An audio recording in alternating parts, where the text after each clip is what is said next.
What's up, guys? I'm Nick. And I'm Zach. And we are Supermoon Studios. Today we're going to be taking a look at the entire Godzilla franchise.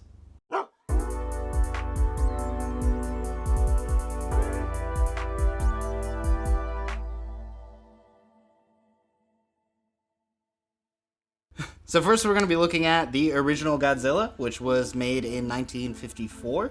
It was Toho Pictures' kind of attempt to replicate an American monster movie. Yep. They saw what Godzilla was. They saw all the technical things we were doing in America, and they were like, hey, let's get some of that. Let's get in on this, and let's try to make a movie.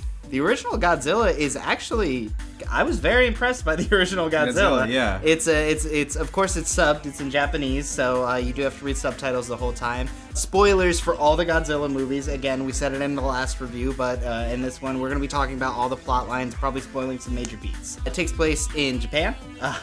There's a little fishing village that's having some trouble. They don't know what's going on right now, and there's kind of some strange anomalies happening out at sea with some of the fishermen. And so basically, the government of Tokyo gets together to try and figure out what's going on and what's happening to the citizens of Japan. Turns out it's a big lizard monster. It's Godzilla. It's Godzilla. But something I was very impressed about, it's a slow burn movie. Like there is a plot. It's not just a big mash 'em up, and it's a surprisingly deep plot. A lot of Japanese movies like this kind of anthropological look at a lot of our kind of evolutionary track lines, and a lot of that is tied into Godzilla itself. When he comes back, he brings back a lot of kind of extinct things, and they take a look at that, and it kind of has to do a lot with evolution over millions of years, and where we came from as species, and kind of how animals and even people have developed. So it has this kind of retrospective look on a lot of science and a lot of things of the time period that were kind of controversial in America. Yeah. We really wouldn't have seen a movie like this in America at the time, I don't think, especially with Christianity having such a tight hold on the education system at the time. Also, too, I mean, the one thing you can't not mention, obviously, Godzilla is an allegory to the atomic bomb. The atomic bomb. It's the atomic bomb. We bombed them, and then we helped them rebuild their infrastructure with art and film, and they made Godzilla. So, Godzilla is kind of a reflection on the destructive force of nature and what America did to end World War II. There's even a line in there where they kind of talk about the destruction of the city, and one of the older characters he kind of mentions, well, I've been through this thing before. We've seen this before. Yeah. A lot of the citizens of Tokyo and in the movie are really still feeling the effects of the atomic bomb drops on Nagasaki and Hiroshima only about 10 years earlier. So it is very real, but it's not in your face, and that's what's actually very very good about the original Godzilla film, is you can take what you want out of these characters and these situations that are portrayed throughout the entire movie. Mm-hmm. And even so, there's this big kind of air of make love not war in the entire kind of franchise, because when Japan first became aware of Godzilla, they or whatever they thought Godzilla was originally, they started doing nuclear test bombs on in the ocean around Japan. They were testing H-bombs. And so basically they gave Godzilla fuel, and he became this giant atomic lizard monster. And it was just this kind of idea that, well, because we were in this cycle of violence, we were trying to create violence, well, we created more violence. Violence, yeah. So out of violence came more violence. More violence. So, so Godzilla is a really well put together film. Definitely. The first shot of him it's a very slow burn in the beginning, but the first shot you get of him is absolutely surprising, and I loved it. It was in the middle of the day, and he just pokes his head up on top of the island, and you get a real sense of how big he is. You immediately get this sense of the scale, and he's this giant. He's a man in a suit, but he's this giant monster that can just destroy anything at any moment. But like what we were saying about King Kong, the man in the suit, he pulls it off. He pulls it off, yeah. And what's funny too is when we get to the destruction scene, which is about halfway through the movie, which is very unusual for what you assume of the Godzilla movie. You assume like the last half would be the big destruction scene and we end, but there's a lot more plot that comes after that. But when he's wrecking up the city, it's a little hard to watch. Like when King Kong is destroying the tribesman's village, he's kind of having fun. He's crushing these buildings and he's beating them up and he's kind of trying to ward these people off of his island. When Godzilla is destroying these cities, he's out for blood. Like you get a lot of shots that are people cowering in fear. There's a woman and her daughter and her children that end up getting taken out by a building, and a lot of the stuff ends up getting cut when it finally gets ported to the Americas. So, but one thing that's also really interesting about the original Godzilla film is how modern it is shot. Yeah, absolutely. There's a lot of like modern filmmaking techniques, especially with the cut we watched with the little bit of restoration that was added to it. It looked like it could have been filmed yesterday as kind of a cinematic art house film, like just straight up. It's black and white. It's beautiful. A lot of the shots are moving and flowing, and a lot of things are framed absolutely beautifully. So the cinematography really, I feel like Godzilla really showed that Japan does have a market for film, and they put together a lot of set pieces. They put together these crazy extras sequences where they needed a lot of people to band together, and especially this was in the 1950s, right after film really started getting going off the ground internationally. So yeah, the original Godzilla is a great film. We have some original characters that have a little bit of science-y talk and a little bit of government talk.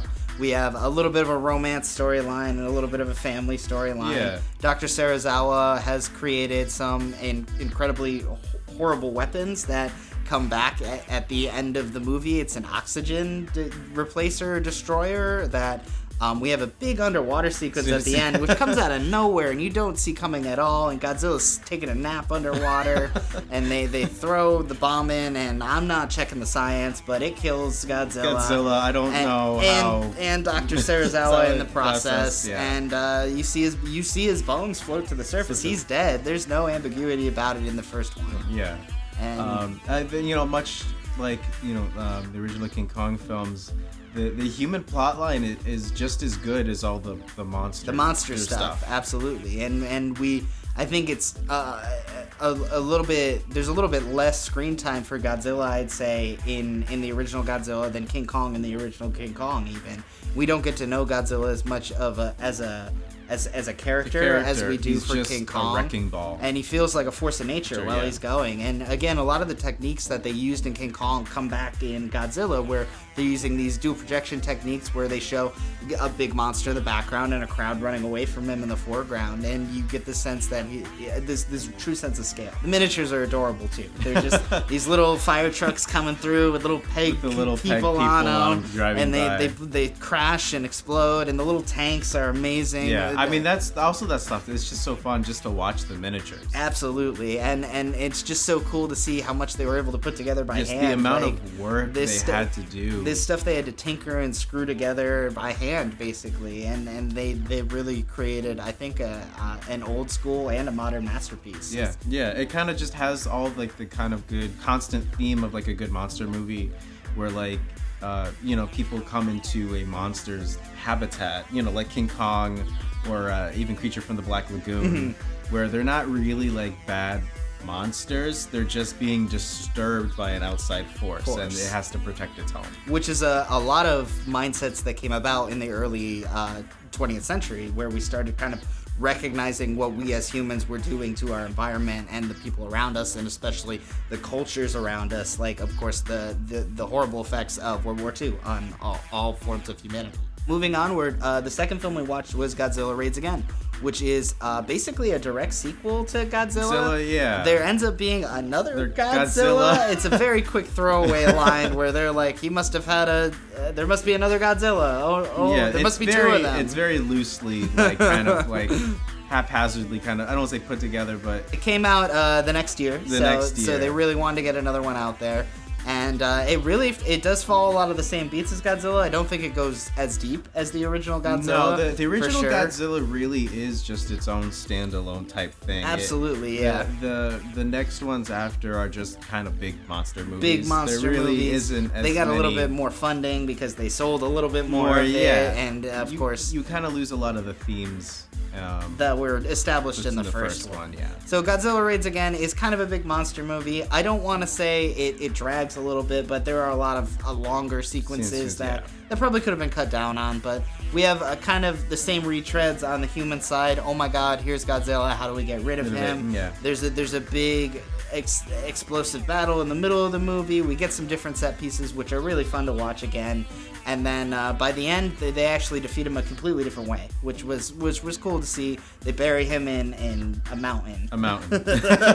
They end up on some different islands. Collapse a mountain on top of him. And he does fight another dinosaur during this. So we do get this introduction of Godzilla versus another creature. True. This was the start of it. It's kind of where all of that kind of started coming together, and it became more of a franchise rather than kind of an allegory for the atomic bomb.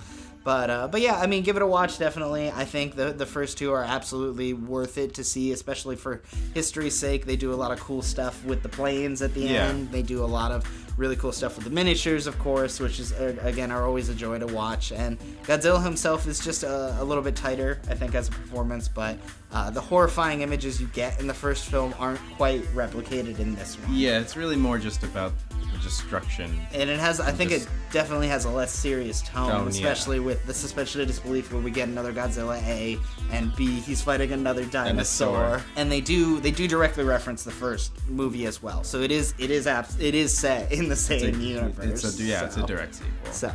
So give that one a watch. Those two are definitely worth it, and we'll move on from there. Do you have anything?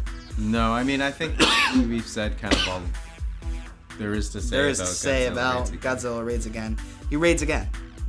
In Godzilla Raids Again, he raids again. It would kind of be like the model for the rest of the franchise. Going forward, yeah. I think that's a good way to put it, is Godzilla Raids Again. It was really the first modern Godzilla film that we see over and over again. So next up, we got the original Godzilla King of Monsters, which actually came out the year after Godzilla Raids Again.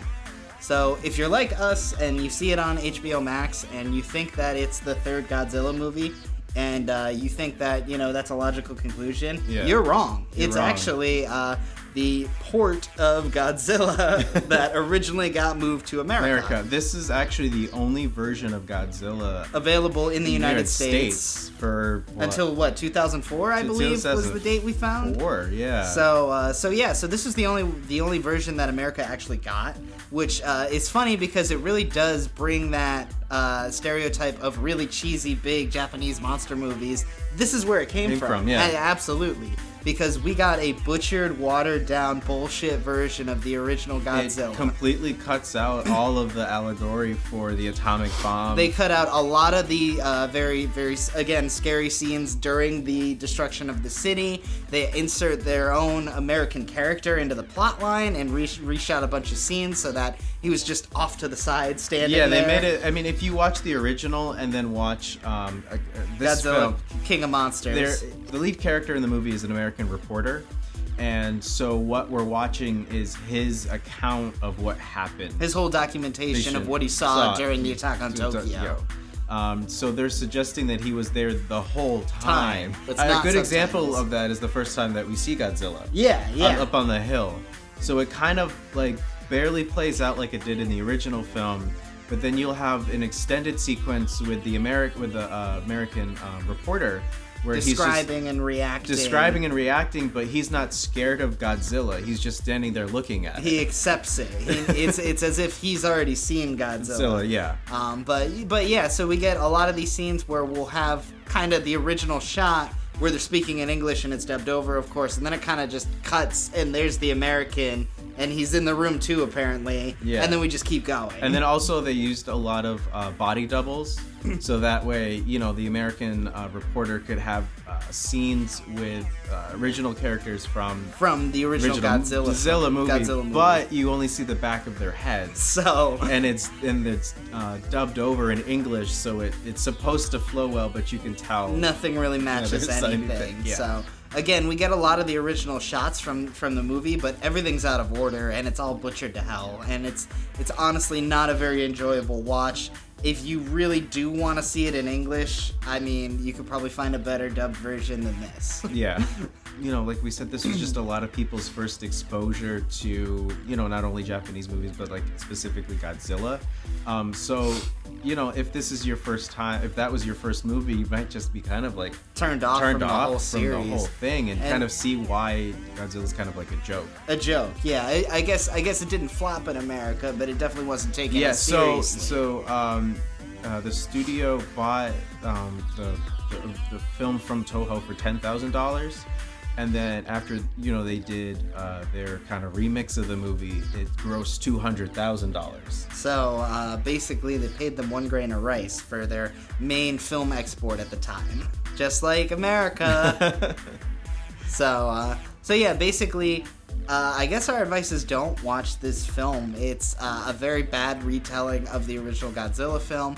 If you really, really hate subtitles, too bad. This film sucks. Like, read the subtitles in the original Godzilla. You'll get a lot more out of it, and you'll get a lot more impact from monster scenes as well, because they reworked a lot of the storyline in this one too, and it doesn't flow very well, and the sequence, the destruction sequence doesn't happen how it should, and everything's just cut around the American, and it's not a very satisfying conclusion.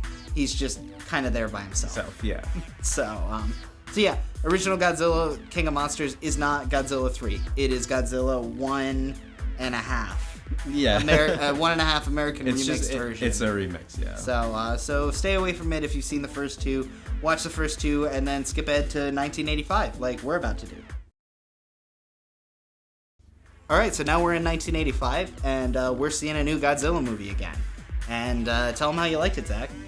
This was incredible. It was much like King Kong 76, where it's just kind of not this was less so a retelling. It was technically a sequel. This was actually after the partnership between Universal and Toho Pictures went through. So we actually did have a little bit of melding like we did in King Kong Escapes, where the Japanese unit kind of shot their own stuff and the American unit kind of shot our own stuff. And we pushed it all together in the end. But what we got was kind of a really satisfying mashup of two different genres and a very prolonged destruction scene that lasted a lot of the movie and was very satisfying. And there are some callbacks to the original Godzilla. There's some callbacks to if this is the Godzilla from Godzilla Raids Again or if it's the original one. The American reporter from Godzilla King of Monsters comes back, and he doesn't look well. At time was not well to him. And even though that movie isn't the best, I thought it was still cool that they even still did that. Yeah, absolutely. I think this movie really has a respect for the entire franchise. The entire franchise, yeah, and the actual Godzilla lore. But these characters exist as these characters, and it is cool to see these callbacks. So it does exist kind of on top of the first two movies. The first three movies, even. It's this kind of extension of that universe, and we get a new fully realized 80s version of Godzilla. He comes out of the sea again, he's wrecking up boats, and then we get a little bit of kind of computer-aided graphics when he's destroying the city up, which is kind of cool to see. There's a lot of destruction. He's fighting a lot of the military throughout a lot of the movie, and we get a scientist just trying to tell them it's the reporter, yeah. And we get the reporter just trying to tell everyone that Godzilla is a force of nature. Don't fight him. Let him pass. So really, kind of all we have to say about 1985 is go watch it. Watch the first two movies. Maybe get a little bit of backstory on the reporter before you see this one, so you get the call back. Yeah. And other than that, it's just kind of. This is definitely one that we don't really want to say too much about, just because we think it is that good that you should just go watch it. It is again another kind of technological checkpoint for the Godzilla series. And I think my favorite part about it is, again, the destruction scene lasts most of the movie. It's not a contained sequence. It lasts basically from, I'd say, the midway point until the end, and you get a lot of satisfying Godzilla moments in it. Yeah, for sure. So go watch 1985. All right, so next up we have Godzilla 2014. So recently, this was actually my first time watching it from start to finish. And I have to say, although it looked great and the cinematography was awesome and the performances weren't bad at all, the human aspect of the entire movie was absolute bullshit, and we could have thrown it out and just had Godzilla romping around the whole movie, and I would have been satisfied. Yeah. I think the fully realized, imagined spectacle fight of Godzilla wrecking up the city, and of course these other creatures that kaiju, they seem to steal kind of a lot of the spotlight from him, which kind of bummed me out for a lot of the movie. I know a lot of people are kind of back and forth on this one. They're not sure what they think of, especially dedicated Godzilla fans. Yeah. Because they're not sure where it fits in, of course, too. Because it doesn't quite fit in as a sequel, and it doesn't quite fit in as a reboot. The Doctor in the movie is Dr. Serizawa again, so I don't know. So it kind of retcons his death. So Because Dr. Serizawa doesn't come up, as far as we know, this whole time in any other Godzilla movie except for the first one where he dies underwater very clearly. So that's either an Easter egg or they're just retconning that he they just died. don't care. Yeah. So, and he's very alive. I believe he dies again, if I remember correctly. But yeah, I mean, all the characters you care about die almost immediately. We get this kind of half-baked father-son redemption story, I think, that should have been dropped, and he should have hung out with the kid he met at the train station the whole movie. It should have been an Indiana Jones thing where he was stuck with this kid and he had to protect him the whole movie, and he became his father. But no, he already had a kid. He already was a father. Why even have that arc there? Oh no, the kid already found his parents. Oh, it's over already. Oh, there goes Godzilla. Yeah, and that's kind of another thing too. One of the biggest criticisms that a lot of people, even myself too, is that you'll have these scenes where you have the humans interacting, and then the camera will pan up, and then Godzilla will be fighting one of the kaijus. Yeah, he'll be fighting, or he'll just lumber by, and then it'll just pan back down to the humans. As if these people are more important than the giant monster destroying the city that we came here to see. And it is definitely a difficult balance to to have a good human story and have a good monster movie, and I think that's something that really only the first Godzilla has been really able nailed. to really nail. It really did. You really did feel for these characters, and when you get Serizawa's on-screen death, like, you might have your opinions about him, but you feel the emotion in the air and in the ocean. The impact of what he's doing. Yeah, absolutely. And it seems to kind of ripple to the people around him. And that's just something you don't really get in this film. Loss is kind of very arbitrary throughout the whole film. And the human moments just aren't really that fully realized. But the monster moments are great. You don't get enough of them. If you're going to watch this movie, go in knowing that you're going to get kind of a half-baked monster movie. But it is a good monster movie. Yeah. The monsters are good. They look amazing. They fight amazingly. My favorite shot in the whole movie is when he fucking atomic breath shits down the dude's neck and rips him apart. It was awesome, and it was great to see something like that realized coming off of like 1985, where we had like little lasers shooting and stuff like that. So yeah, I mean, watch 2014, but don't go in expecting the best human story you've ever seen. And definitely expect to not spend enough time on the monsters. Which, that's kind of like the thing is, like, you don't go to a Godzilla movie for the human story. But so that means your monster parts really have to sell it. To really sell it. And there just wasn't enough Godzilla on screen the whole time. So again, if you do want to see a modern updated version of Godzilla, you could probably get about a 12-minute version of it on YouTube out of the clips that he's in this movie. So again, check it out. Maybe don't watch the whole thing. Definitely watch the first two. All right, so that will lead us to our next movie, Godzilla King of Monsters. So we chose not to watch any of the Godzilla vs. movies except for Godzilla vs. Kong, just because we didn't have that much time. We wanted to keep it a fair balance between the Kong and the Godzilla franchises because there is so much more Godzilla out there. So we didn't watch any of the original Kong versus individual monster movies except for Kong vs. Godzilla. So that's just a disclaimer before we get into the Godzilla King of Monsters. That's just a little disclaimer.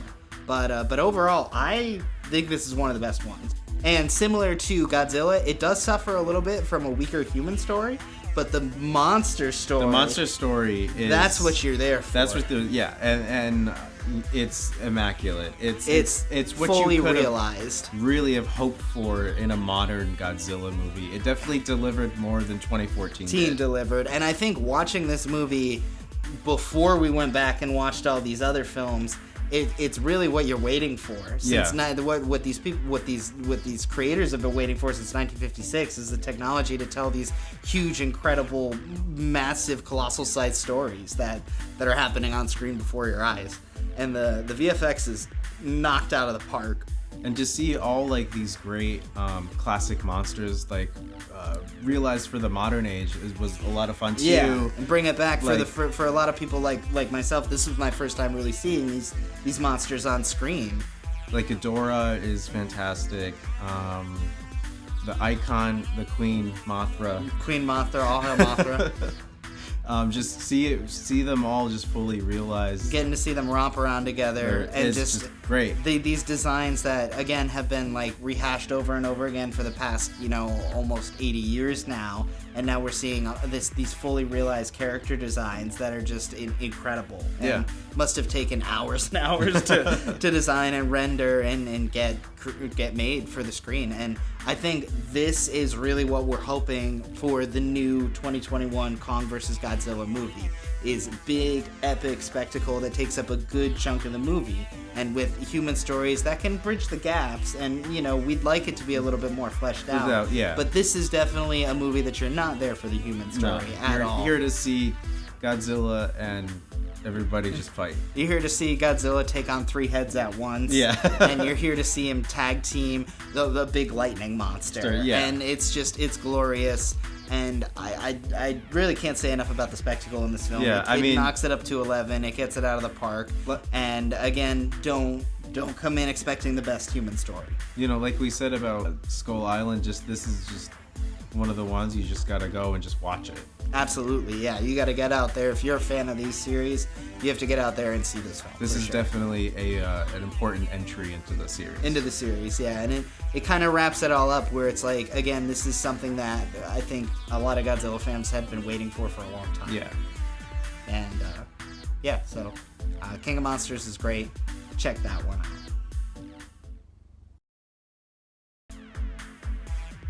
So, just as a general wrap-up, I loved the Godzilla films. I think there's some stumbles along the way. Yeah. And I think unlike Kong, a few of them are a little bit less redeemable. Like the Godzilla King of Monsters cut, and that was just kind of garbage to watch.